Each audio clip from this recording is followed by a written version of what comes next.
पुरी जिला निमापड़ा ब्लॉक कांग्रेस पक्षरु आज निमापड़ा थाना घेराव करने सहित थाना सम्मुख में जोरदार आंदोलन होईछि।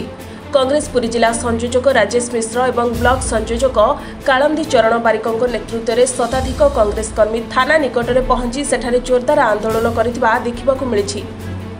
सूचना अनुसार गत किछि दिन तले पुरी सांसद संबित पात्र राहुल गांधी विरोध में अशालीन मंतव्य को नहीं निमापड़ा अंचल में युव कांग्रेस पक्षर सांसदों गाड़ी सामने गणतंत्र को सम्मान दे कला पताका प्रदर्शन करा जायथिला। हेले परवर्ती मुहूर्त में पुलिस चापग्रस्त होई किछि अण कांग्रेस युवकों को उठाई नेबा सह अन्य किछि कांग्रेस युवनेता मानक नाम 109 भली संगीन दफा अर्थात हत्या मामला लगाइथिबा बेले एहा प्रतिवाद रे आज ब्लॉक कांग्रेस पक्षरु थाना घेराव करने सहित जोरदार आंदोलन करा जायथिला। आंदोलन स्थल में निमापड़ा एसडीपीओ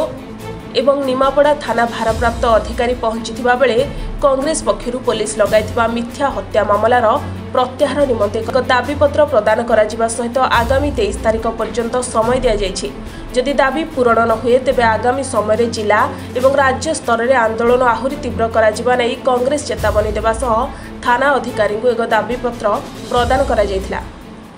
देखु ये जो भारत वर्ष जो लड़ाई बर्तमान चलती आपण मैंने देखिथे एटा विचारधारा लड़ाई चलती। आम कांग्रेस जी की सर्वपुरातन दल आम देश को स्वाधीनता देइथिला आम से विचारधारा विश्वास करूँ और गांधी जी को विचारधारा विश्वास करूँ। किंतु किछि फासिस्ट शक्ति गत 10 वर्ष 11 वर्ष धरी भारत शासन क्षमता दखल करछन्ती और जो माने भारत शासन व्यवस्था को विकृत करिवारे लागिछन्ती सेमानक भितरु जड़े आमर पुरीर सांसद श्रीजुक्त संबित पात्र जड़े उच्च शिक्षित व्यक्ति किंतु सी जो ताकर मंतव्य देले अति दायित्वहीन मंतव्य देले आमर सर्वोच्च नेता राहुल गांधी विरुद्ध में देशद्रोहर जो संगीन अभियोग जणाइले ताहा निंदाजनक एवं ता विरुद्ध में आमर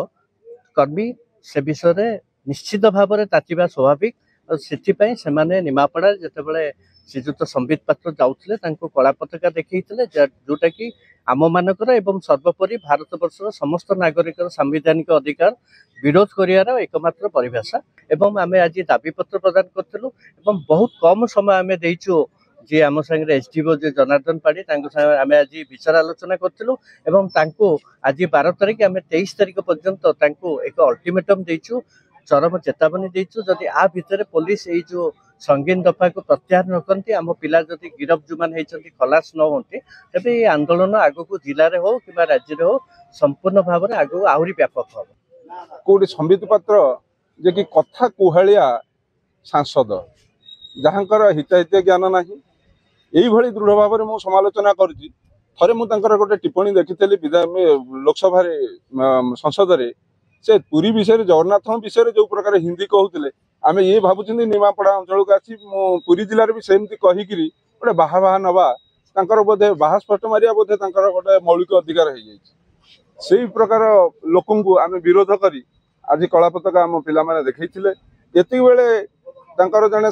काउनसिलर आम निमापड़ार 2 नंबर काउनसिलर से थानार अभियोग कले तंटी चिपी गँ गँ होते ये कौ भाया सांसद केमिति आसुतिले प्रभाती बापा जड़े उपमुख्यमंत्री आम भाव ये बोधे दक्ष नेता सी कौन कर्मी की कहते मिथ्या आरोप दे साधारण जनता साधारण लोक